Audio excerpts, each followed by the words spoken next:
Hello, আসসালামু আলাইকুম। মন ব্লগে আপনাদের সবাইকে স্বাগতম। আরও একটি ভিডিও নিয়ে চলে এসেছি। তো আজকের ভিডিওটা হচ্ছে রাতের ভিডিও। হঠাৎ করে রাতে খাবার আগে আমার ছোট ভাই আসে এবং আমার হাজব্যান্ড দুজনে মিলেই শুরু করে ওরা খিচুড়ি খাবে। তো খিচুড়ির জন্য আমি এখন এখানে তেলটা দিয়ে দিয়েছি, পেঁয়াজটা এখন ভেজে নিচ্ছি। পেঁয়াজটা ভাজা হয়ে গেলে যখন ব্রাউন কালার হয়ে যাবে, চালটা আগে ধুয়ে নিয়েছিলাম, চাল আর ডাল। তো আমি একসাথে চাল ডালটা এখন এটার সাথে দিয়ে ভালো করে ভেজে নিব। তো পেঁয়াজ ভাজার হয়ে গেলে চাল ডাল দিয়ে কিছু সময় ভালো করে ভেজে ভালো করে চালটা যত ভাজা হয় আমার মনে হয় খিচুড়ি হোক বা পোলাও হোক এটা ভালো আর কি ঝরঝরা হয়, একটার সাথে আরেকটা লেগে থাকে না আর কি। জানি না, এটা আমার মনে হয়। কে কীভাবে রান্না করেন সেটা অবশ্যই জানাবেন। তো সবার রান্না এক না, আমি যদিও ভালো রান্না করি না, যেহেতু আমি রান্না মাঝে মধ্যে করি যখন আমার শাশুড়ি মা না থাকে। তো এই হচ্ছে এখন আমি দিয়ে দিচ্ছি খিচুড়ি রান্না করার জন্য আমি চালটা ধুয়ে নিয়েছিলাম। ডাল এবং চাল আমি একসাথেই মানে রেখে দিয়েছিলাম। তো এই যে এখন দিয়ে ভালো করে ভেজে এটার মধ্যে আমি এখন পানি দিয়ে দিচ্ছি। পানির সাথে হচ্ছে হলুদ দিয়ে দিলাম।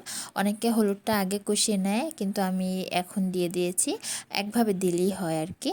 তো এই যে এখন আমি ভালো করে দিয়ে এই যে আমার খিচুড়ি কিন্তু হয়ে গিয়েছে লাস্টের দিকে আর কি। ওরা অপেক্ষা করতেছে খাওয়ার জন্য।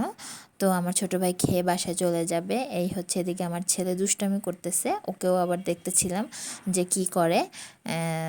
বেশি একটা আসলে দুষ্টামি যতটুকু করা দরকার সেটা তো করেই, বাট কমই করে। তো এই হচ্ছে ওর অবস্থা, ওকেও দেখলাম। আবার ওইদিকে হচ্ছে আমি আলু সিদ্ধ দিয়েছি প্রেশার কুকারে। তো চলে যাচ্ছি ওটা দেখতে যে হয়েছে কিনা। আবার হচ্ছে শুটকি ভর্তা খাবে, তো শুটকিটা নামিয়ে দিয়েছি। শুটকি ভর্তা দিয়ে খিচুড়ি আমাদের বাসায় সবাই অনেক পছন্দ করে, আমার কাছেও ভালো লাগে। তো চাপা শুটকি নিয়ে নিচ্ছি আমি এখন। চাপা শুটকির ভর্তা করব। চাপা শুটকিটা ভর্তা আসলে বাসার সবাই খায়। তো চাপা শুটকি ভর্তাটাই করতেছি।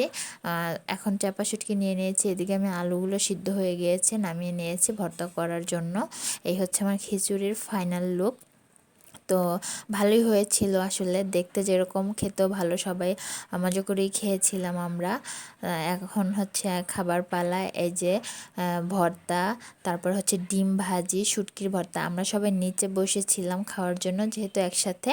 আবার ভাববেন না আমাদের বাসায় টেবিল নেই, ভাই আমাদের বাসায় সবই আছে, কিন্তু আমরা নিচে বসে সবাই যখন একসাথে থাকি নিচে বসেই খাই। তো এই হচ্ছে আমি খাচ্ছি এবং আমার ছেলেকেও খাইয়ে দিচ্ছিলাম। ও কিন্তু খিচুড়িটা তেমন একটা পছন্দ করে না, তো আমাদের সাথে খেয়েছে অল্প। এখন হচ্ছে প্লেটগুলো ধোয়ার পালা। খাওয়া দাওয়া শেষ। এই হচ্ছে আমাদের রাতের ডিনার। তো ডিনার হয়ে গেল আজকে খিচুড়ি, ভর্তা, আলু ভর্তা, শুটকির ভর্তা, ডিম ভাজি। তো এগুলো ছিল। তো সবাইকে আল্লাহ হাফেজ।